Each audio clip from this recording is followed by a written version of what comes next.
1번 보시면 오랜만에 나왔죠. 질적 특성. 그래서 우리 질적 특성에 두 가지 있었죠. 그래서 믿어야 된다, 신뢰성, 맞게 써라, 목적, 적합성. 그래서 외운 거에서 나오는 거는 꼭 다 맞추셔야 돼요. 표현의 충실성, 검증 가능성, 중립성, 예측, 피드백, 적시. 그래서 정답은 3번이세요. 왜 3번이냐면 예측 가치는 정보 이용자의 당초 기대치까지는 맞아요. 우리가 기대하는 게 예측하는 거잖아요. 근데 그 뒤에 보시면 확인 또는 뭐 나왔죠? 수정 나왔죠? 확인 또는 수정은 피드백이에요.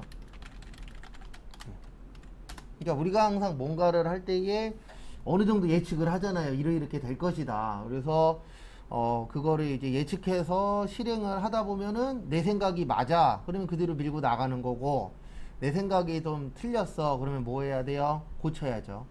그 얘기 하는 거예요. 그래서 확인 또는 뭐야? 수정. 그래서 그거는 피드백입니다. 그 다음에 2번의 정답 2번이세요. 우리 유가증권에 두 가지 있죠. 지분증권하고 채무증권. 지분은 단기 매매, 매도 가능, 지분법 적용, 투자 주식. 채무는 단기 매매, 매도 가능, 만기 보유. 근데 거기 보시면은 채무증권은 만기가 아니면은 매도라고 되어 있죠. 근데 매도가 아니고 단기도 있잖아요. 그래서 정답은 몇 번이요? 2번. 그 다음에 3번하고 4번 잘 봐두세요. 미실현 보유 손익이 평가이익이에요. 그래서 거기에서 얘기하는 게 매도 가능 증권 평가 손익 이야기하는 거거든요. 그래서 우리 매도 가능 증권은 여기였죠. 기타 포괄. 그 다음에 단기 매매 증권 평가 손익은 어디였어요? 영업의 손익이었죠. 그래서 3번 4번 맞습니다. 그 다음에 3번은 진짜 가끔씩 나오긴 해요. 예. 그래서 거기에다 밑줄 치세요. 충당하고 우발.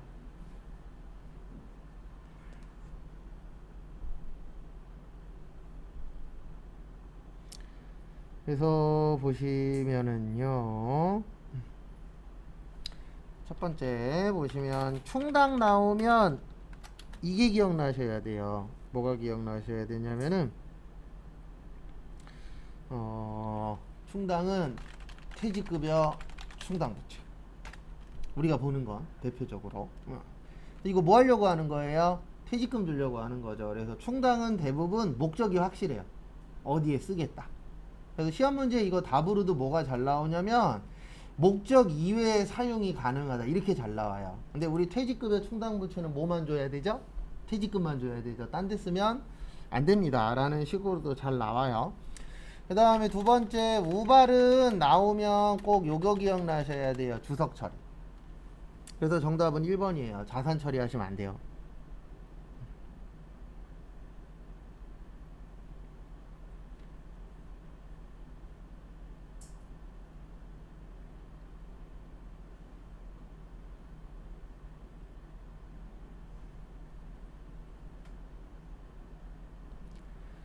그래서 보시면은요, 요게 이제 무슨 뜻이냐면, 우리가 공부할 때 우발에서 가장 많이 볼 수 있는 건 요거예요. 소송. 우리가 우발적이다 그러면 생각하고 한 거예요? 갑자기 하는 거예요?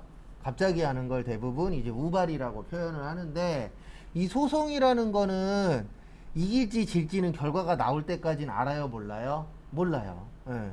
99% 이길 줄 알았는데 1% 때문에 지는 경우도 실제 발생해요. 그래서 이게 확정이 된 게 아니잖아요. 그래서 회계 처리하면 안 돼요.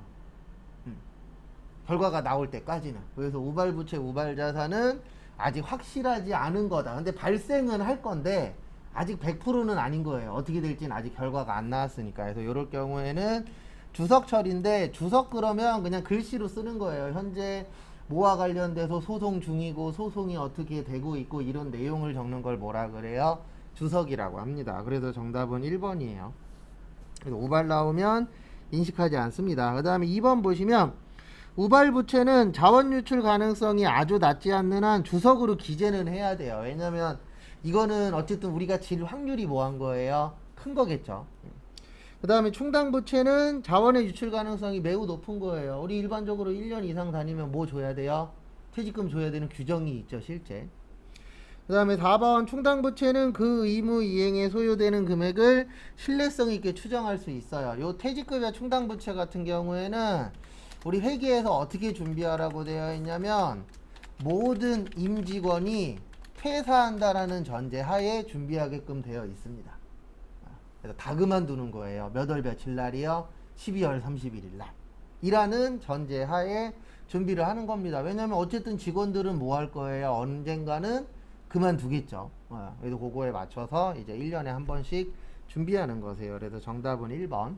그리고 요렇게도 잘 나옵니다. 충당부채는 다른 용도로 사용할 수 있다. 있어요? 없어요? 없어요. 정해진 용도로만 사용을 하셔야 됩니다.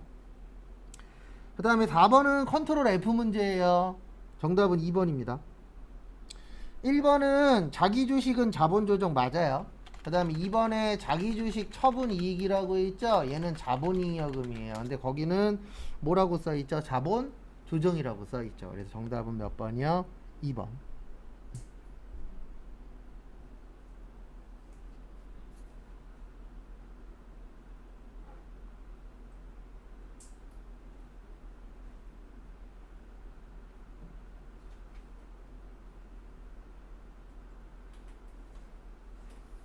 잠시만요.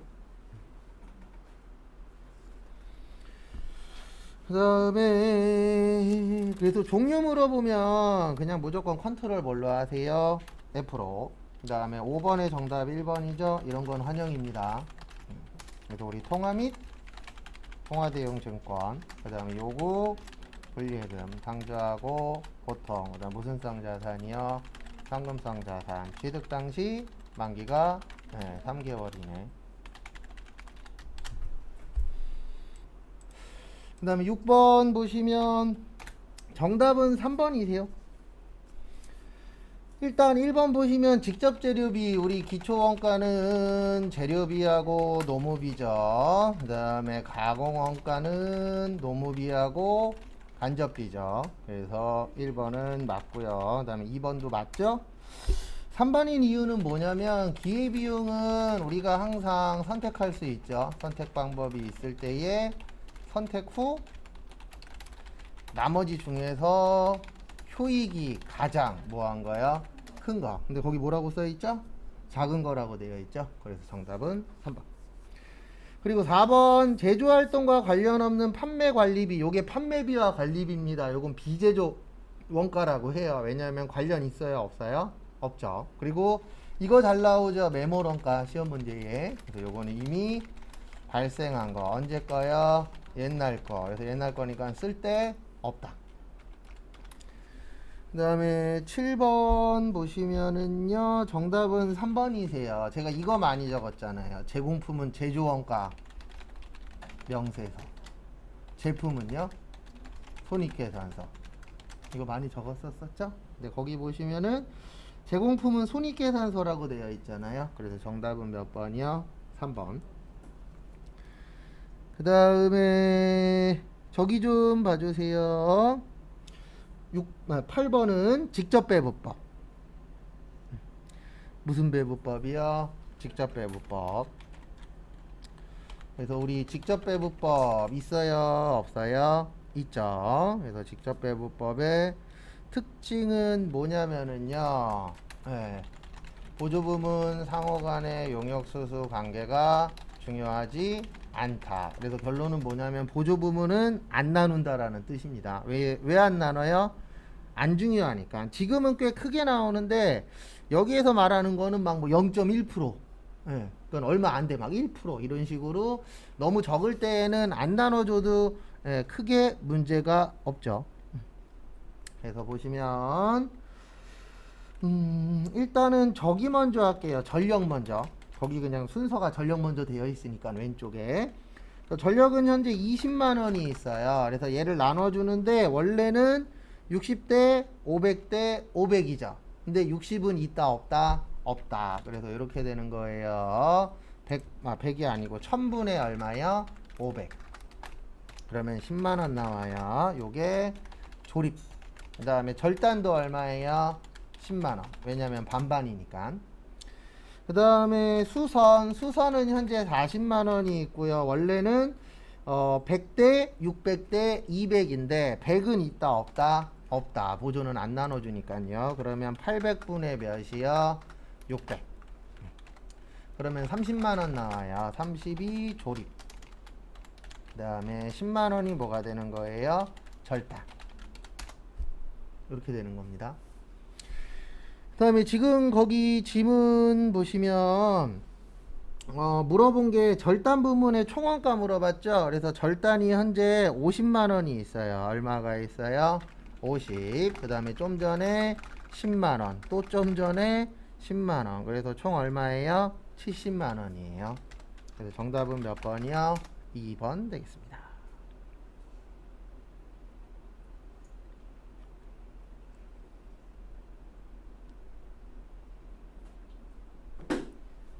되셨습니까? 그 다음에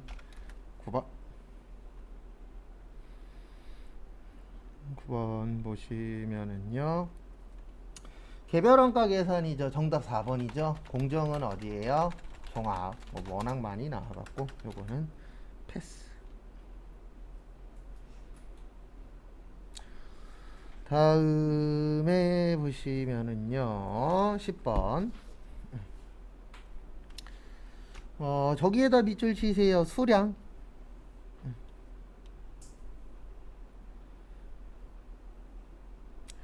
그래서 보시면 우리 수량 외운 거 있었죠. T자 중에.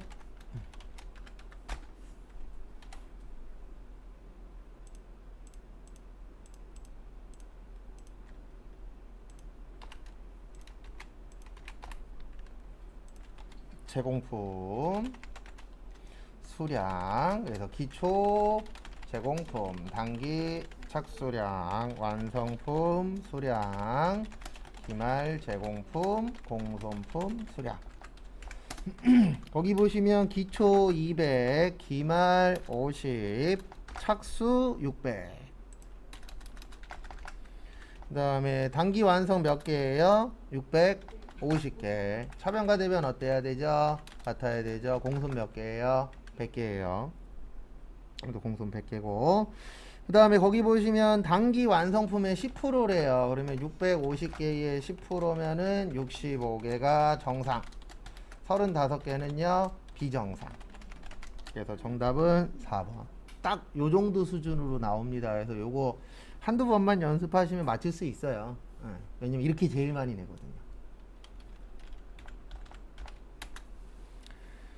그 다음에 11번 사업자 단위과세 제도죠. 우리 신고민 납부제도예요. 우리나라는. 그래서 신고민 납부제도인데 일단 첫 번째로 원칙은 각 사업장별로 하는 거예요. 각 사업장별로 신고 및 납부를 하는데 이게 불편해. 그래서 나온 게 주사업장 총괄 납부. 요거는 신고는 각 사업장. 그 다음에 납부만 어디요? 주사업장. 그 다음에 사업자 단위과세 제도. 요거는 신고 및 납부를 한 번에 하는 건데 법인은 어디요? 본점. 개인은 주사업장. 그래서 정답 2번.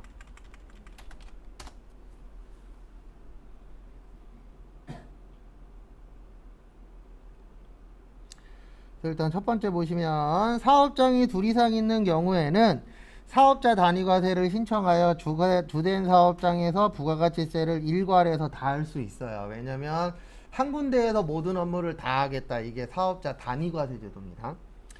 그 다음에 2번 주된 사업장은 법인의 본점 또는 개인의 주사무소로 한다. 다만 법인의 경우에는 지점을 주된 사업장으로 할 수 없어요. 이건 개인에 대한 거예요. 개인 같은 경우에는 그 지점이 주사업장이 될 수도 있습니다. 왜 그러냐면 이게 구조가 달라서 그래요. 대부분 법인은 본점에서 물건을 만들어서 이렇게 주는 개념이잖아요. 그래서 법인이 메인인데 개인 같은 경우에는 이럴 수 있잖아요. 내가 만약에 제일 처음에 인천에다 매장을 하고 두 번째에다가 서울에다 하고 세 번째는 경기도에다 해서, 그럼 원래 본점 개념은 인천이겠죠. 근데 인천이 제일 장사가 안 돼.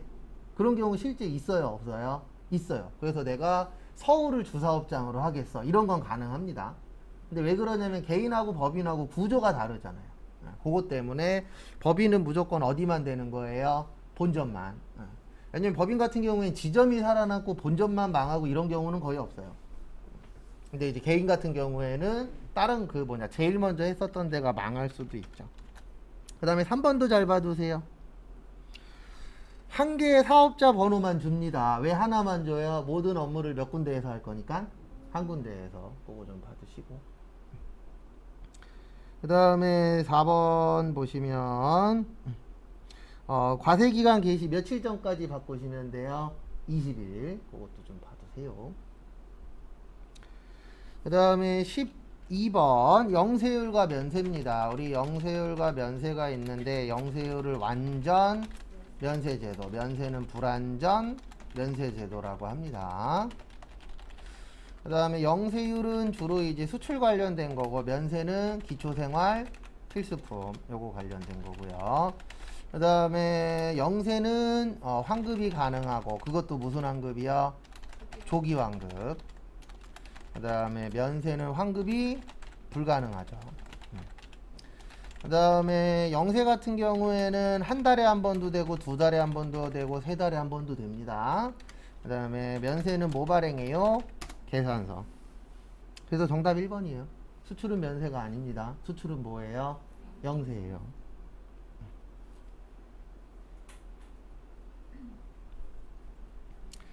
그 다음에 13번 요건 좀 어려워요. 왜냐면 우리 시험에 이렇게 자주 나오는 게 아닌지라. 그래서 우리가 잘못하면 고쳐야 됩니다. 그걸 수정세금 계산서라고 표현을 합니다. 1번 계약의 해제로 재화나 용역이 공급되지 아니한 경우, 요거는 계약이 해제된 날 발행을 하는 거예요. 그 다음에 2번 면세 등 발급 대상이 아닌 거래 등에 대하여 발급한 경우, 요거는 이제 처음에 발급한 내용대로 쓰는데 빨간색으로 쓰거나 무슨 색으로 쓰는 거예요? 검정색으로 할 경우에는 마이너스 표시를 해주셔야 됩니다. 정답은 3번이에요. 처음 공급한 재화가 환입된 경우, 그러니까 계약의 해제랑 환입이랑 똑같아요. 얘네들은 처음 날짜로 아닌 게 아니고 계약이 해제되거나 뭐 된 날이요? 환입된 날. 네, 요 날로 해야 되는 거세요. 그래서 정답은 3번. 처음 세금 계산서 작성한 날 아니에요. 근데 왜 처음 세금 계산서 작성한 날이 아니냐면 환입이 언제 될지 알아요? 몰라요? 몰라요. 그래서 이렇게 될 수도 있잖아요. 만약에 3월 30일 날 거래를 했어요. 그래서 3월 30일 날 요때 세금계산서 발행을 했습니다. 그러면 요거는 1기 뭐죠? 예정이죠. 근데 환입이 만약에 5월 5일 날 왔어. 이럴 수도 있어요? 없어요? 있죠. 그러면 요때는 이때 환입이 됐어. 그러면 몇 월 며칠자로 발행하는 거예요? 5월 5일자로 세금계산서 발행을 세금계산서를 발행하는데, 이때 발행하는 세금계산서를 뭐라 그래요? 수정세금계산서. 이때는 이제 1기 몇 기가 되는 거예요? 확정. 그래서 정답은 3번. 그 다음에 4번 착오로 2번 발행했을 경우에는 처음에 잘못된 거잖아요. 그럼 이때는 그 2번 발행한 날짜로 해서 하나를 뭐 해주시는 거예요? 0으로 만드는 겁니다. 그래서 0으로 만드는 방법은 빨간색으로 적거나 아니면 금액에다가 뭐를 적는다고요? 마이너스. 근데 대부분 후자를 많이 씁니다. 빨간색으로 잘 안 해요. 왜냐면 일단 우리나라는 빨간색 그러면은 좋은 개념보다는 안 좋은 개념으로 많이 쓰잖아요. 그리고 싫은 사람이 있으면 빨간색으로 이름 많이 쓰잖아요. 그 다음에 넘기시고요.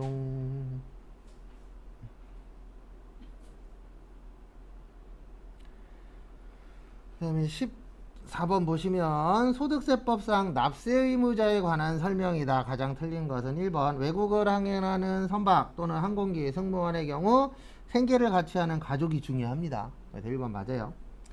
그 다음에 국내에 거소를 둔 기간은 입국하는 날의 다음 날부터예요. 왜냐면 우리가 일반적으로 입국하는 날이 새벽에 올 수도 있고 밤늦게 올 수도 있어요? 없어요?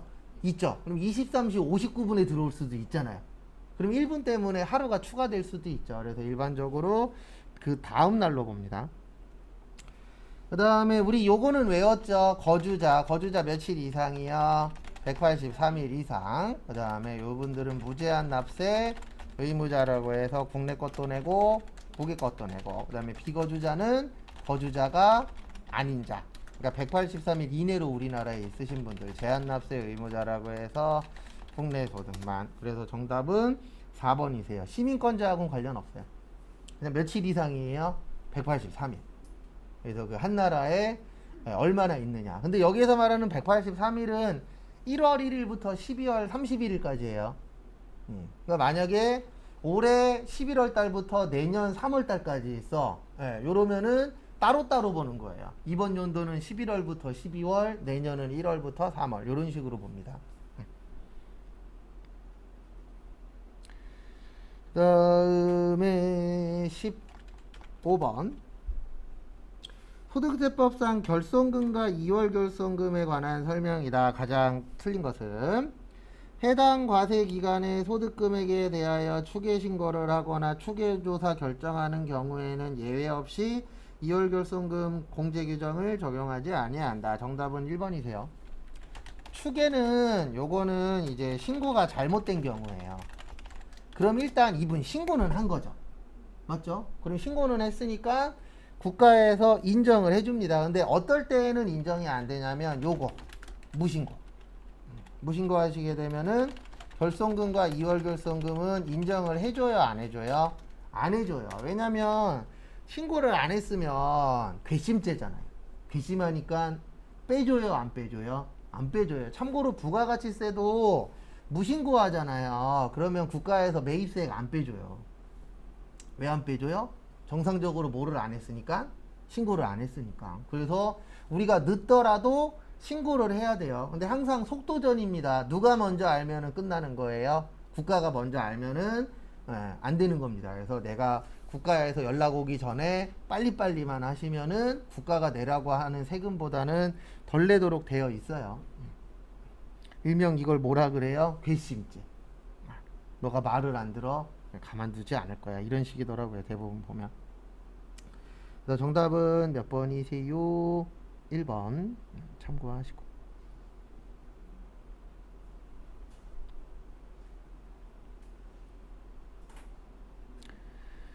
그 다음에 다음 것도 보시면은요, 실무 문제 풀고 그 다음에 저기 전송할게요. 저기까지만 풀고 메인 매출 전표. 그래서 문제 1번은 무슨 전표세요? 일반 전표. 그래서 15번의 정답은 1번이에요. 그 다음에 2번까지는 볼게요. 2번, 3번. 이것도 잘 나오니까. 실무 보기 전에. 우리 종합소득 순서가 어떻게 됐었죠? 이자, 배당, 사업, 근로, 연금, 기타. 그래서 이거 순서대로 외우라 그랬죠. 왜냐면 요 문제 때문에. 사업 다음 뭐예요? 근로. 근로 다음 뭐예요? 연금. 그 다음에 기타. 그 다음에 이자, 배당. 그래서 2번 맞아요. 그 순서. 그래서 요건 꼭 순서대로 외우셔야 이해를 하실 수가 있다라는 거 참고하시고. 그 다음에 629페이지 분계 3월 21일 외상매입금 1100 SJ. 그 다음에 배서 나왔죠. 받을 600 영동. 나머지는 무슨 예금이요? 보통 예금. 얼마요? 500. 그 다음에 4월 30일 거기에다 밑줄 치세요. 확정급여형. 급여형 나오면 퇴직연금, 운용자산. 얼마요? 300. 무슨 예금이요? 보통 예금 300. 그리고 이 급여형이냐 기여형이냐는 우리가 정하는 거 아니에요. 원래 법에는 어떻게 되어 있냐면 노조랑 회사랑 이렇게 서로 협의하에 정해라. 근데 일반 중소기업 가면 노조가 있어요? 없어요? 없죠. 그래서 위에 분들이 대부분 정해요. 아니면은 회계 담당자가 정합니다. 그래서 대부분 중소기업은 기여형이 많아요. 근데 기여형이 많은 이유가 뭐냐면 기여형이 속이 편하거든요. 격리 직원분들이. 왜냐면 뒤에 신경 쓸 거 있어요? 없어요? 없죠. 그래서 회사 가시면은 기여형이 많습니다. 그 다음에 5월 12일 당사는 자금악화로 주요 매입거래 처인 상생유통 외상매입금 얼마 있었어요? 4천. 무슨 예금이요? 보통예금 3,800. 면제받았죠? 채무? 면제 2. 얼마요? 예. 면제 이익 200. 그 다음에 5월 25일 보시면 당사는 한 주당 발행가액 4,000원 주식 수 5만 주의 유상증자를 통해 보통예금으로 얼마여 2억 원이 입금되었으며 증자일 현재 주식 발행 초과금은 얼마가 있어요? 2천만 원. 그래서 이거 맞추시려면 두 개 알아야 돼요. 일단 자본금은 주식 발행수 곱하기 액면가액. 그 다음에 또 하나는요, 저거 어디 갔냐? 자본금 됐고, 저거. 자본은 무슨 처리야? 상계처리. 대변의 자본금 2억 5천. 그 다음에 통장으로 얼마 들어왔어요? 2억 들어왔어요. 그러면 원래 5천만 원 손해죠? 근데 기존에 이익 난 게 얼마 있었대요? 예, 2천 있었대요. 그래서 주식 발행 초과금 얼마요? 2천. 그 다음에 나머지 3천만 원은 손해 본 거죠. 주식 할인 발행 차금 얼마요? 3천.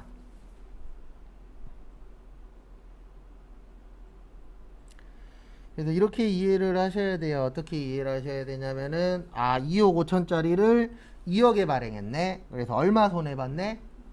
5천만 원 손해봤네. 근데 기존에 이익 난 게 얼마 있었어요?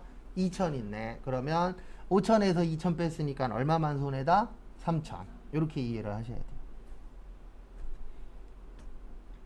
회사 가시면 이런 거 할 일은 거의 없어요. 많지는 않아요. 왜냐면 회사에서 주식 발행할 일이 있긴 있습니다. 아예 없진 않은데 규모를 뭐 확장을 한다거나 아니면 뭐 건설회사 같은 경우에는 수주 때문에 자본금을 늘릴 때가 있어요. 왜냐하면 건설회사 같은 경우에는 자본금이 얼마냐에 따라서 그 국가에서 하는 거 이게 신청 가능하냐 불가능하냐가 나눠지거든요. 근데 그런 거 아니면은 자본금을 실질적으로 잘 늘리진 않습니다. 그 다음에 6월 15일은 이게 기억나야 돼요. 우리 유가증권에는 주식하고 사채를 발행하거나 뭐 할 때요? 처분할 때 비용 처리하면 안 돼. 뭘로 처리해요? 이익이나 이익 나면은 빼고 손해 나면은 더하고. 요걸 아셔야 요번 문제가 이해가 됩니다. 대변의 단기매매증권은 장부가가 5천이었대요. 근데 얼마에 팔았대요? 4,700. 그러면 300 손해본 상태에서 45,000원을 더 썼죠. 그래서 차감하고 돈 들어왔대요. 그러면 300이 아니고 얼마가 들어왔냐면은 4,695만 5천원. 그 다음에 이익 났어요? 손해 났어요? 손해 났죠. 304만 5천원. 공 하나 빠졌네요. 설명을 할 겁니다. 그래서 이렇게 나오면 4번, 5번 싸움이에요. 이 4번, 5번을 몇 개 맞추느냐. 거기에 따라서 이제 편하게 붙느냐 아니면 점수가 간당간당 할 거냐. 그렇게 좀 나누어지세요. 요거까지 설명드리고 그 다음에 신호 체크 좀 할게요.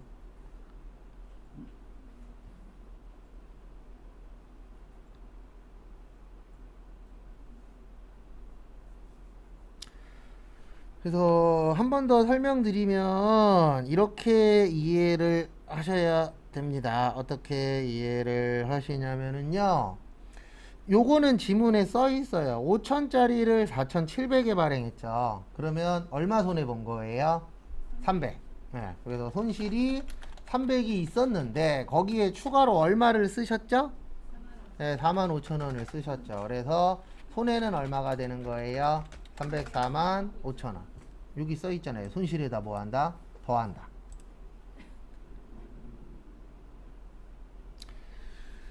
다음에 다음 거 보시면은요.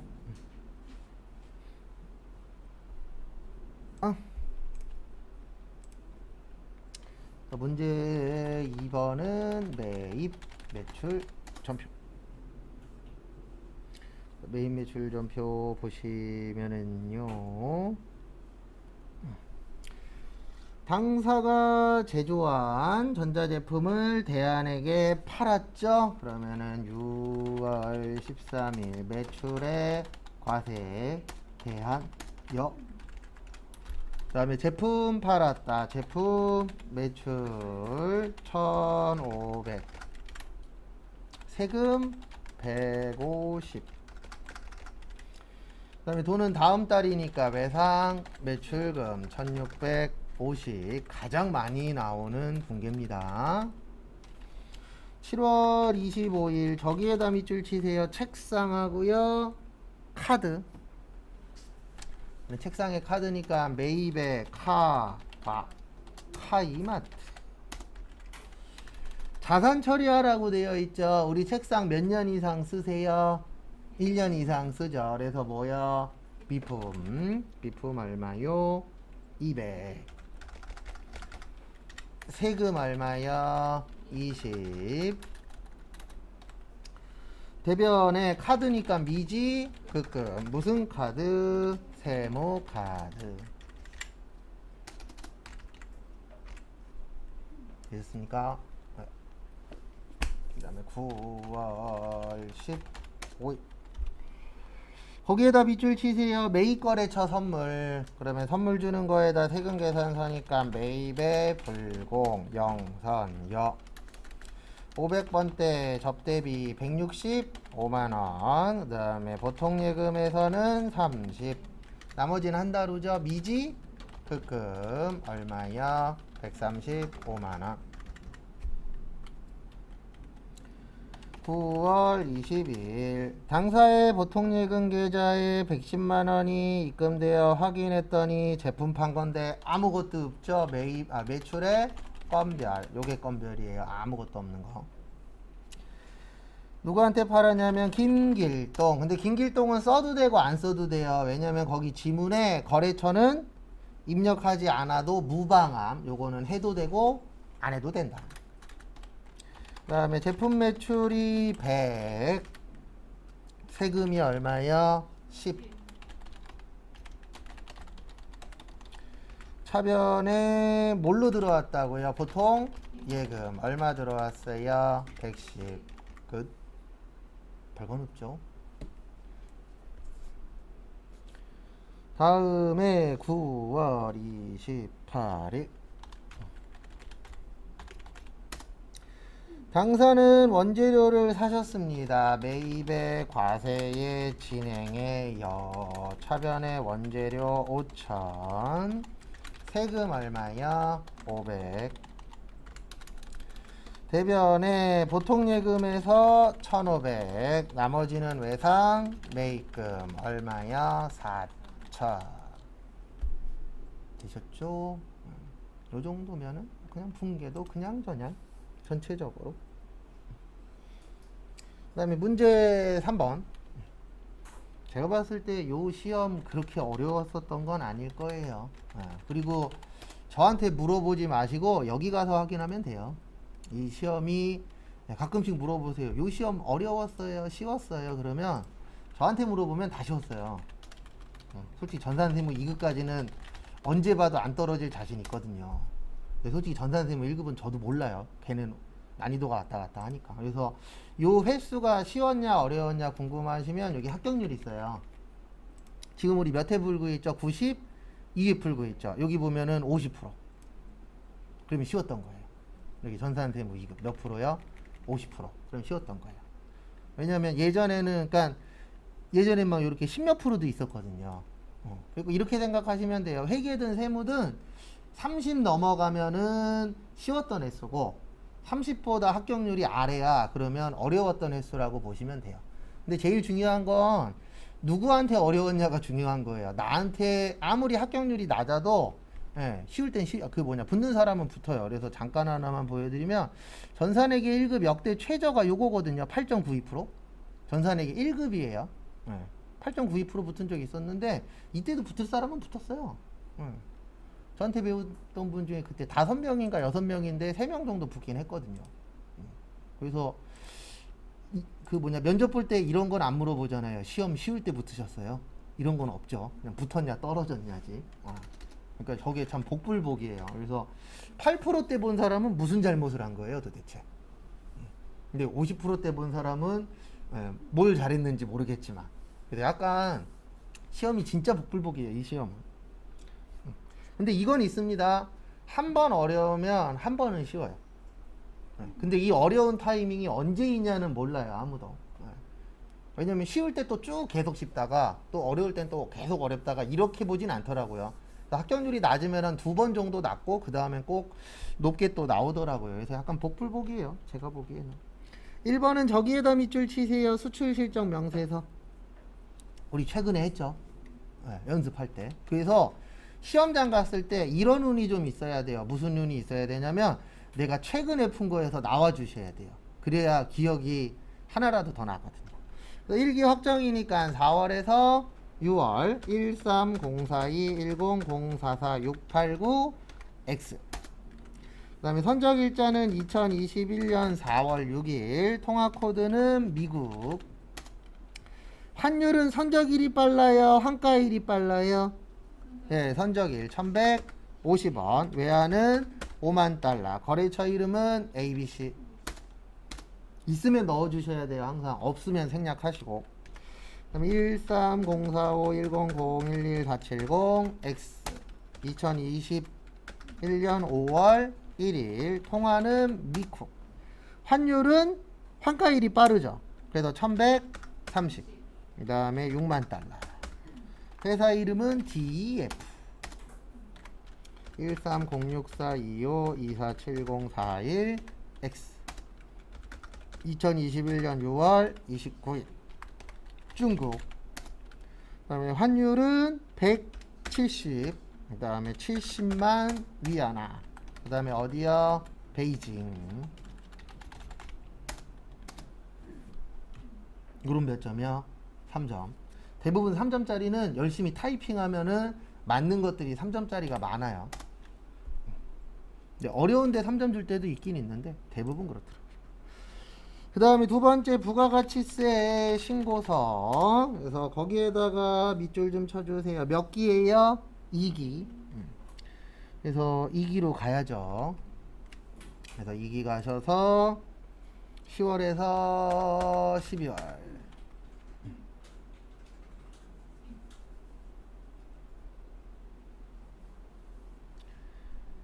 그 다음에 다음 거 보시면은요. 그 다음에 보시면 항상 좀 불편하더라도 연습할 땐 이렇게 하시는 게 좋아요. 첫 번째로 매출 자료. 매출의 과세, 매출의 카과, 매출의 현과, 매출의 영세, 매출의 뭐요? 수출. 여기에 키포인트는 대손이에요. 거기 보시면 몇 년까지 받을 수 있다고요? 대손세액공제는 10년. 그래서 10년 동안 받을 수 있고 무슨 신고만 가능해요? 확정신고만 가능합니다. 그리고 시험 문제 제일 잘 나오는 건 이거예요. 어음이나 수표 발행하면 부도 발생일로부터 몇 개월 경과해야 돼요? 6개월. 참고하시고.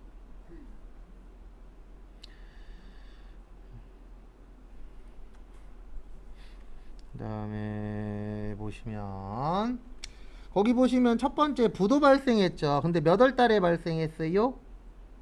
9월에 발생했어요. 몇 월이요? 9월. 그러면은 10월, 11월, 12월, 1월, 2월, 3월이 6개월째거든요. 근데 이게 2021년이에요? 2022년이에요? 2022년이에요. 그래서 올해 입력하시면 안 돼요. 몇 개월 경과 안 돼서 6개월 경과. 요게 제일 잘 나와요. 이 문제 나오면. 그래서 어음이나 수표 부도 발생했다 그러면 꼭 6개월 경과했는지 확인을 꼭 해주셔야 됩니다. 그 다음에 그 밑에 거는 돼요. 그래서 대손은 이렇게만 넣어주시면 돼요. 마이너스 200. 왜 마이너스인지는 좀 이따 설명드릴게요. 일단 하나씩 넣어보시면 1번에다가 8억에 8천, 3번은 6천에 600이에요. 왜냐면 여기는 신용카드랑 현금 영수증이랑 같이 들어가는 데입니다. 그러면 5천에다가 1000 더하면 얼마예요? 6천이죠. 그래서 6천에 얼마예요? 600.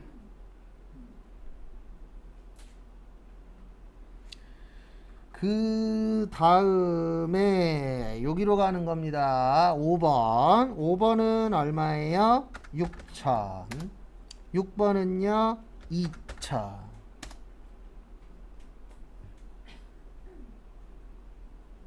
됐습니까? 그 다음에 요게 키포인트예요.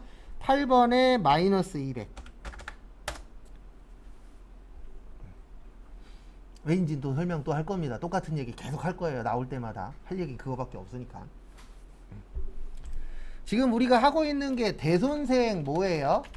공제예요. 왜 공제를 해줘요? 우리가 지금 하고 있는 게 부가가치세잖아요. 부가가치세는 내 돈으로 내는 거, 남의 돈으로 내는 거. 남의 돈으로 내는 거예요. 그래서 남의 돈으로 내야 되는데 돈을 못 받았네. 그러면 세금 내요, 못 내요? 못 내요. 그래서 못 받았으니까 뭐 해주겠다? 빼주겠다. 근데 문제는 뭐냐면 우리 납부세액 이렇게 구하잖아요. 매출세액 마이너스 매입세. 그러면 여기가 매출세액 칸이에요. 여기에다 그냥 200을 넣으면 어떻게 된다고요? 세금을 내야 돼요. 맞죠? 근데 우리는 지금 세금을 내야 돼요? 빼야 돼요? 빼야 되죠. 그래서 마이너스로 넣어주셔야 됩니다. 그래야 프로그램에서 아 이거는 빼라는 얘기네. 그래서 매출세액에서 뭐 하는 거예요? 차감하는 거예요. 그래서 요 번호 같은 거 요게 매출에 있느냐 매입에 있느냐 이런 것도 좀 이해를 하시면 도움이 좀 되실 겁니다. 그 다음에 다음 페이지 위에 보시면 매입 자료.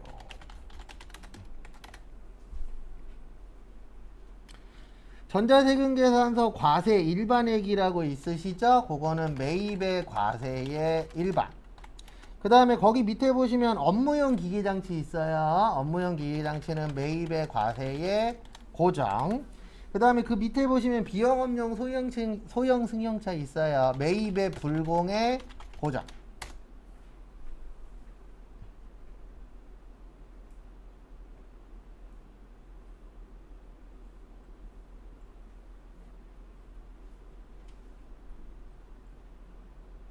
되셨습니까? 그래서 항상 요거 먼저 하셔야 돼요. 그 다음에 보실 게 불공은 몇 번 입력한다고요? 2번 입력. 그래서 여기 10번에다가 얼마에 얼마냐면 6억 1000에 6100. 그 다음에 11번에다가는 9000에 900이에요. 왜냐면은 둘 다 고정이잖아요. 여기에다 넣고 그 다음에 꼭 요거 기억하셔야 돼요. 한 번 더 하는 거. 여기 16번 있죠? 그래서 16번 찍고 여기 50번 가셔서 얼마에 얼마요? 3000에 300 이렇게 꼭 2번 넣는다라는 거 꼭 기억하시고.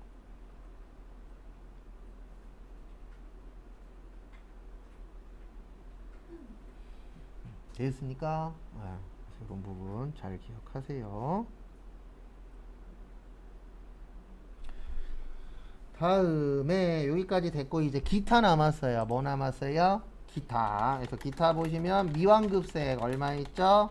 300. 이건 여기에다 넣으면 돼요. 21번에 보시면 여기 미완급이라고 써 있어요. 써 있죠? 21번에. 그래서 얼마요? 300. 그 다음에 정상적으로 수취했는데 예정신고 누락한 게 있어요. 그러면 요거는 매입의 과세인데 무슨 신고 누락한 거예요? 예정신고. 그러면 여기로 가는 겁니다. 여기 38번. 38번 가서 1000에 얼마요? 100. 이거 가산세 내요? 안 내요? 가산세 안 내요. 네, 매입은 오히려 잘못하면 국가가 좋은 거라 그랬잖아요. 왜냐면 매입이라는 거는 세금을 빼는 건데 신고를 잘못했으니까 세금을 뭐 하는 거예요? 더 많이 냈겠죠. 그리고 국가 입장에서는 감사하게 되는 겁니다.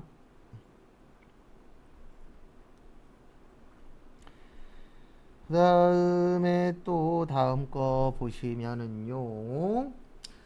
매출 자료 중 전자세금 계산서 저기에다 밑줄 치세요. 지연정송. 무슨 전송이요? 지연전송. 지연하라 그랬어요? 하지 말라 그랬어요? 하지 말라 그랬죠. 근데 했죠. 그러면 여기 26번 누르세요. 하지 말라 그랬는데 했으면 가산세 내면 된다 그랬잖아요. 여기 있어요. 지연전송. 있어요? 없어요? 있죠. 그리고 우리가 안 배운 거는 다 공급가액으로 치시면 돼요. 거기 공급가액 얼마예요? 500. 끝.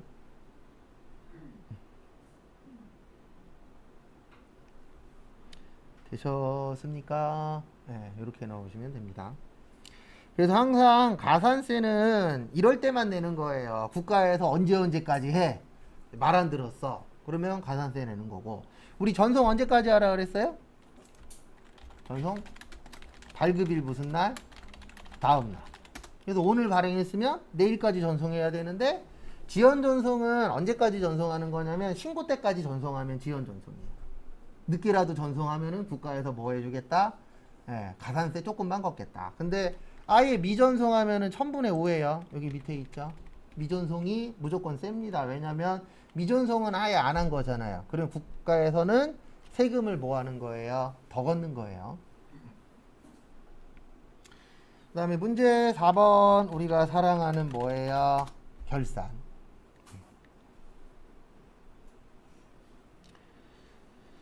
그래서 이번 주 금요일 날은 그 짜투리 시간에 결산 좀 할게요. 그래야 또 주말에 조금이라도 더 보시니까. 그래서 1번 보시면 저기에다 밑줄 쳐주세요. 비용 처리.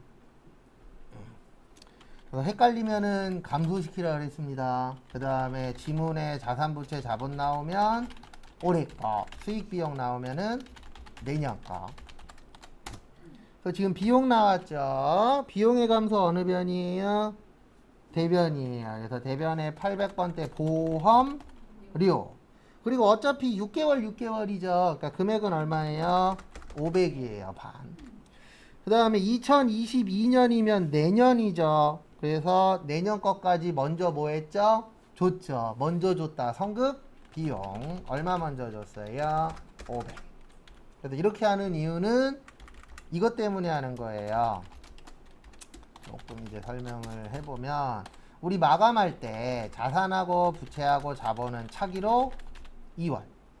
그래서 이 불편하게 이 작업을 하는 이유가 뭐냐면 이거를 비용으로만 냅두면 내년에 보험료가 없어요. 그래서 우리가 결산을 하는 이유는 이것 때문에 하는 거예요. 자산부채 자본은 차기고 수익 비용은 언제예요? 손익에 대체해서 내년에는 있다 없다 없다. 이게 무슨 뜻이냐면 얘네는 올해로 끝. 얘네는 남으면 내년으로 뭐 되는 거예요? 2월 되는 거예요. 그래서 이 작업을 해주셔야만 이 보험료 500만 원이 언제 게 되는 거예요? 내년 게 되는 거예요. 그래서 이 불편한 작업을 하는 겁니다. 그 다음에 2번은 저기에다 밑줄 치세요. 2억에 연 3%. 그 다음에 마지막에 월할 계산. 그래서 월할 계산 나오시면은 하나 알고 계셔야 돼요. 월할 계산 나오면은 몇 분의 몇 하란 얘기입니다. 그래서 2번은 이렇게 됩니다. 2억 곱하기 몇 프로요? 3%. 그 다음에 곱하기 12분의 거기 보시면은 9월 달이잖아요. 9, 10, 11, 12. 그래서 12분의 몇이요? 4. 아이고, 내 계산기를 또 안 꺼내놨네. 계산기 나와라. 그래서 2억 곱하기 3% 나누기 12 곱하기 4 하면 200 나와요. 얼마 나와요? 200. 그 다음에 이렇게 이해를 하셔야 돼요. 차입했죠. 차입이라는 건 빌린 겁니다. 우리 빌리면 뭐 드려야 되죠? 그래서 뭐요? 이자 비용. 얼마 줘야 된다고요? 200. 거기 마지막에 보시면은 주긴 줄 건데 내년에 줄 거예요. 함께 준다 그랬잖아요. 그러면 내년에 줄 거니까 줬다 안 줬다? 안 줬다. 그래서 미지급 비용. 이렇게 이해를 하셔야 돼요. 그러니까 결산은 약간 국어도 조금 잘하셔야 돼요. 산수도 잘해야 되지만. 왜냐면 계산도 해야 되고 이게 뭐를 줬단 얘기야, 뭐를 안 줬단 얘기야, 이렇게 연결이 돼야 되잖아요. 그래서 우리가 돈 빌렸으니까 이자 줘야 돼. 근데 이자를 주긴 줄 건데 언제 줄 거예요? 내년에 한 번에 줄 거야. 이렇게 되는 겁니다.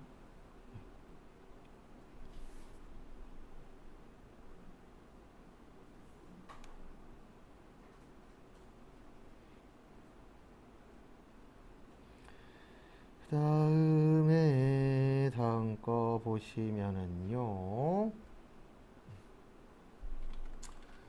3번 별표 3개.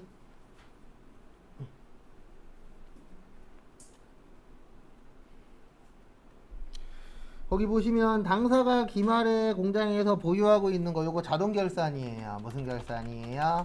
자동 결산. 그래서 3번부터 5번까지 다 자동입니다. 근데 3번 보시면 당사가 기말에 보유하고 있는 게 원재료가 얼마였어요? 150. 근데 거기 밑에 보시면은요. 매입한 원재료 194만 원은 현재 운송 중이래요. 무슨 중이래요? 운송 중. 그 다음에 무슨지 인도 조건? 네, 선적지 인도 조건이에요. 무슨지요? 선적지. 그러면은 선적했죠. 운송 중이니까. 그러면 이거는 우리 회사 거예요. 그래서 더하기 얼마요? 194만 원. 그래서 344만 원. 이라고 이해를 하셔야 됩니다. 그 다음에 두 번째, 기말 제공품은 그냥 하나밖에 없으니까 얘는 뭐 신경 쓸 거 없죠. 제공품은 그냥 얼마예요? 630. 그 다음에 세 번째 제품이 원래 얼마 있어요?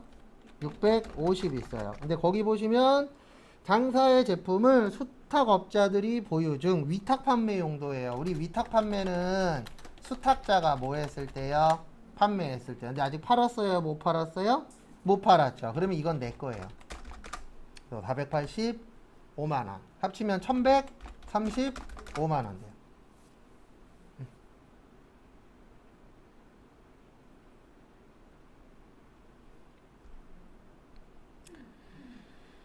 그래서 같이 또 해보도록 하겠습니다. 그래서 같이 보시면은요.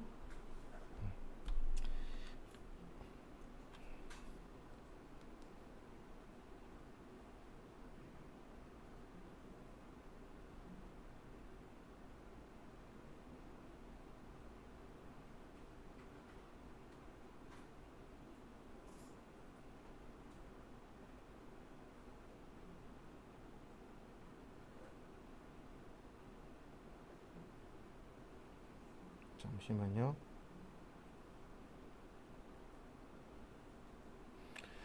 그 다음에 몇 번이냐면 4번. 3번은 그래서 이렇게 넣으시면 돼요. 어떻게 넣으시면 되냐면은요. 여기로 가는 거죠. 무슨 결산이요? 결산 자료 입력 가셔서 몇 월에서 몇 월이요? 거기 보시면은 1월에서 12월 하시고, 그 다음에 기말 원재료가 아까 얼마였냐면은 344만원. 그 다음에 기말 제공품은 그냥 치면 되죠. 630. 그 다음에 기말 제품은 1135만원. 그러면 3번은 끝. 그 다음에 4번은 여기 위에 무슨 삼각이요? 대손삼각 1% 확인하시고 외상 매출금만 하는 거예요. 그래서 나머지 쓸데없는 건 뭐 하고요? 지우고. 무슨 반영? 결산 반영. 그러면 4번 끝. 그 다음에 5번은 저기에다 밑줄 치세요. 무형 자산.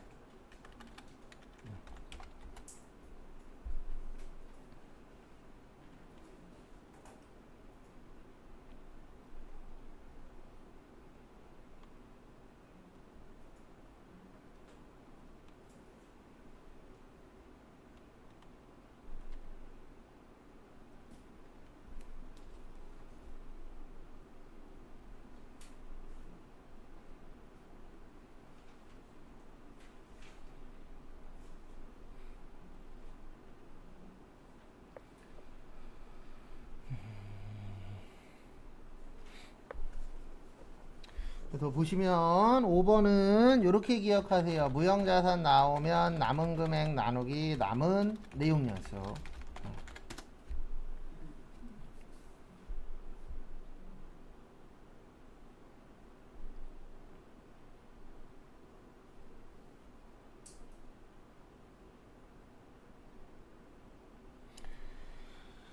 그래서 거기 보시면은요, 잔액이 얼마 남았대요? 3천. 그 다음에 몇 년간 월할균 등 삼각한대요? 5년. 그 다음에 몇 월 달에 사셨죠? 5월 달. 그러면 5, 6, 7, 8, 9, 10, 11, 12 몇 개월이요? 8개월. 그래서 12분의 8. 결론은 3천만 원 나누기 5 나누기 12 곱하기 8 하면 400 나와요. 얼마 나와요? 400. 되셨습니까? 네. 그래서 이렇게 넣는 거예요. 컨트롤 뭐요? F. 무슨 건? 영어권. 치면은 이렇게 나옵니다. 그 다음에 요 영어권에다 얼마 치라고요? 400.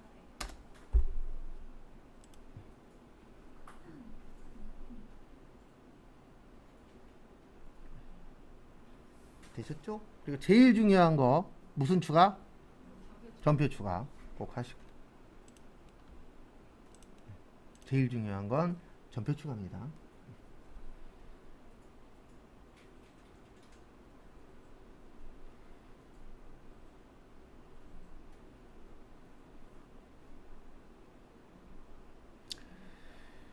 다음 것도 보도록 하겠습니다. 그래서 다음 것도 보시면은요. 문제 5번. 그래서 요건 꼭 보고 나가시고요. 그 다음에 결산 같은 경우에는 해보시면 아시겠지만 자동보다는 뭐가 문제예요? 항상 수동이 문제예요. 왜냐면 수동이 어려울 수밖에 없는 구조인지라. 그 다음에 문제 5번은 원천징수입니다. 그래서 원천징수 보시면은요. 다음은 기업부설연구소의 연구원인 김현철의 9월분 급여 명세서이다. 급여자료 입력 및 원천징수 이행상황 신고서를 작성하시오. 그래서 급여자료 입력 나오면 요게 키포인트예요. 수당 등록하는 거 있었죠. 여기 어디 갔냐? 왜 안 나와? 이 원천징수 가시면 무슨 자료 입력이요? 급여자료 입력. 여기 가시면 요 위쪽에 수당공제 있습니다. 요게 항상 핵심이에요. 왜냐면 이것만 잘하면 나머지는 그렇게 어렵진 않잖아요. 그래서 여기 눌러주세요. 수당공제. 수당공제 누르시고, 그 다음에 거기 보시면 기본급은 있으니까 뭐예요? 여. 상여는 없죠? 부. 직책은 있죠? 여. 월차 없죠? 부. 식대는 있는데 밑에 꼭 읽으셔야 돼요. 당사는 모든 직원에게 식대를 지급하며 비과세 요건을 충족한다. 그러면 여예요. 그 다음에 자가운전 보조금. 당사는 본인 명의의 차량을 업무 목적으로 사용한 직원에게 자가운전 보조금을 지급하며 실제 발생된 시내 교통비를 별도로 지급하지 않는다. 그래서 여. 그 다음에 야간 근로가 연장 근로입니다. 요건 무조건 여로 하세요. 그리고 여기는 무슨 근로로 무슨 수당으로 바꾸세요? 연장 수당.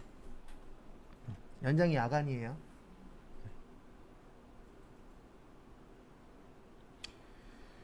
그 다음에 지금 입력 안 되어 있는 게 하나 있죠.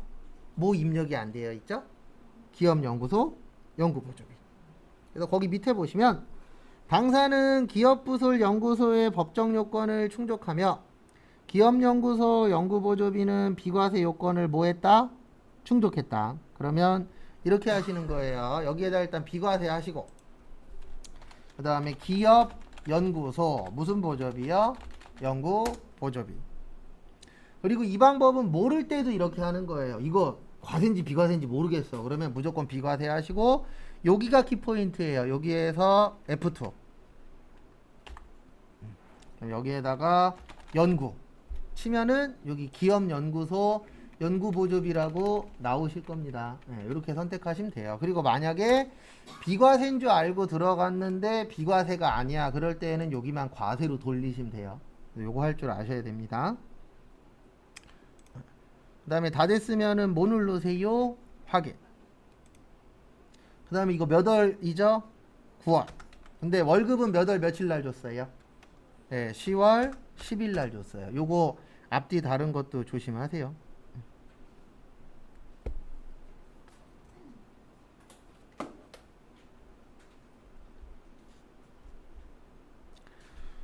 그 다음에 거기 김현철님 기본급 250 직책 30 식대 15 자가운전 30 연장 20 기업연구 30 국민연금 146250 건강보험 104970 장기요양 10750 고용보험이 26,000원 그 다음에 소득세 110430 지방소득세 11040 됐죠? 여기에서 핵심은 여기에요. 수당공제. 어차피 이걸로 틀리실 분은 많진 않아요. 예. 근데 이것도 틀리긴 합니다. 가끔씩. 왜냐면 마음이 급해지면 틀릴 수도 있긴 있어요. 근데 확률이 적은 거죠. 그 다음에 보실 게 요거 이제 나오시고 그 다음에 나오세요. 이제 요게 핵심이에요. 이 문제는 아까 했었던 기업연구소 연구보접이랑 여기 들어오세요. 원천징수.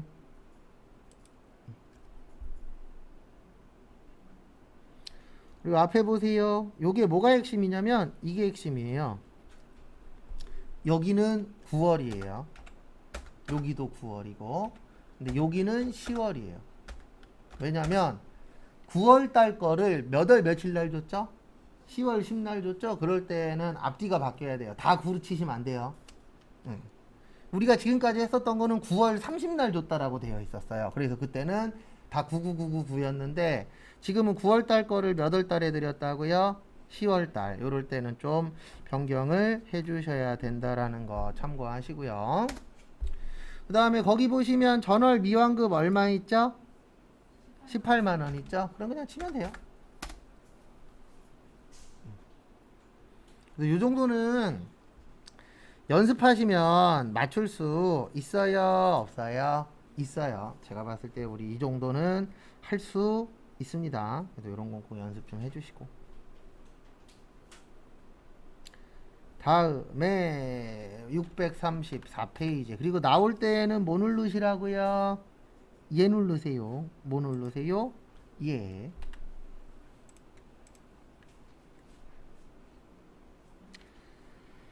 그 다음에 2번 문제 보도록 하겠습니다. 그래서 2번 문제 보시면은요. 2021년 6월 1일 입사한 최민국의 전근무지래요. 그러면 여기 가면 되죠. 전근무지는 여기 연말정산 들어오시고요.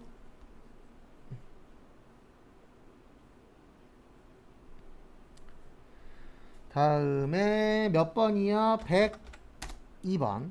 그래서 102번이고요. 여기 가면 있죠. 소득명세 가셔서 주 안전 양회. 그 다음에 114860612 2021년 1월 1일에서 5월 31일. 그 다음에 1800에 상위 얼마요? 200. 그 다음에 밑으로 쭉 내려서 건강보험이 78만 5천원, 장기요양이 49,600원, 고용보험이 13만 4천원, 국민연금이 96만원. 그 다음에 소득세 요거가 245876이에요. 그 다음에 24587. 설명 한번 더 할 겁니다.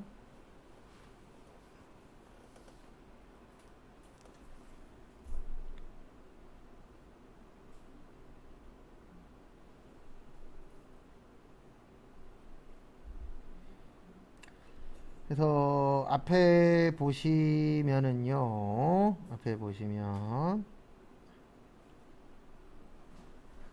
이렇게 되는 거예요. 왜 여기가 245876이냐면은요. 거기 지금 금액 보시면 245876 밑에 114만 5,326원 보이세요? 네, 그 114만 5,326원이 뭐를 뜻하는 거냐면 내가 전 회사에다 낸 거예요. 그래서 114만 원만큼 냈고 그 다음에 우리 어저께인가 저거 했었죠. 퇴사자 그만두신 분 그만두신 분 연말정산 했잖아요. 그래서 그만둔 사람 연말정산을 했더니 24만 5,876원이 나온 거예요. 그래서 거기 밑에 보시면 삼각형 899450 있으시죠? 이게 마이너스예요. 네. 그래서 돌려받은 거예요. 얼마 돌려받은 거예요? 89만 9,450원은 돌려받은 거예요. 그러면 현재 국가에서 갖고 있는 건 24만 5,876원만 누가 갖고 있는 거예요? 국가가. 그래서 여기에다가는 현재 국가가 가지고 있는 금액만 넣는 거예요. 라고 이해를 하셔야 돼요. 그래서 간단하게 한번 더 설명드리면 이 사람이 전 회사에서 110만 원을 냈는데 80만 원은 돌려받고 이제 국가한테 기존에 냈었던 건 얼마밖에 없다? 24만 5,876원. 그래서 여기 앞에 써 있잖아요. 기납부세. 기납부세액이 뭐예요? 내가 이미 국가한테 뭐 했다? 납부했다. 그 뜻이에요. 참고하시고. 그 다음에 635페이지 보험료. 자동차는 돼요. 근데 뭐는 안 돼요? 네, 저축성은 안 돼요. 그래서 이렇게 넣어 주셔야 돼요. 여기 연말정산 가서 일반에다가 얼마만 넣어요? 75만원만.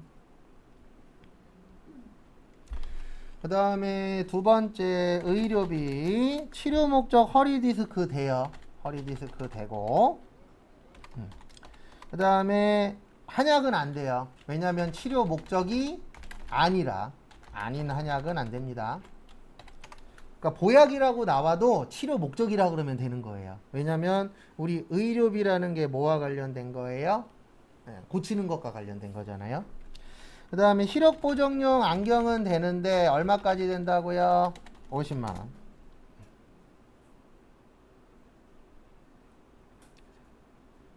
참고하시고요.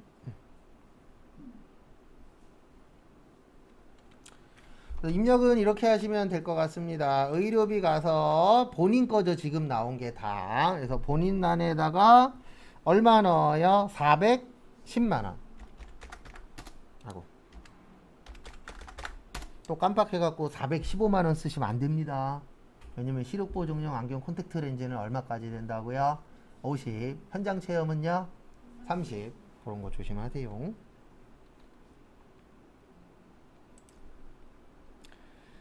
그 다음에 또 보실게. 저기 보시면 교육비. 교육비 대학원 돼요. 왜냐면 대학원 누구만 가능? 본인만. 영어학원 안 돼요. 학원은 누구만 가능? 네, 미취학 아동. 그래서 이렇게 넣어주시면 됩니다. 교육비 가서 본인에다가 얼마만 넣어요? 1,000만원. 기부금 종교단체 돼요. 종교단체는 종교단체에다 넣고 종교단체 외는 어디에다 넣으면 돼요? 종교단체 외에다가. 그래서 결론은 둘 다 됩니다. 그래서 여기 기부금 가셔서 어디 갔냐? 종교단체 외에다가 얼마요? 네, 종교단체 외에다가 10만원. 그 다음에 종교단체에 얼마요? 300.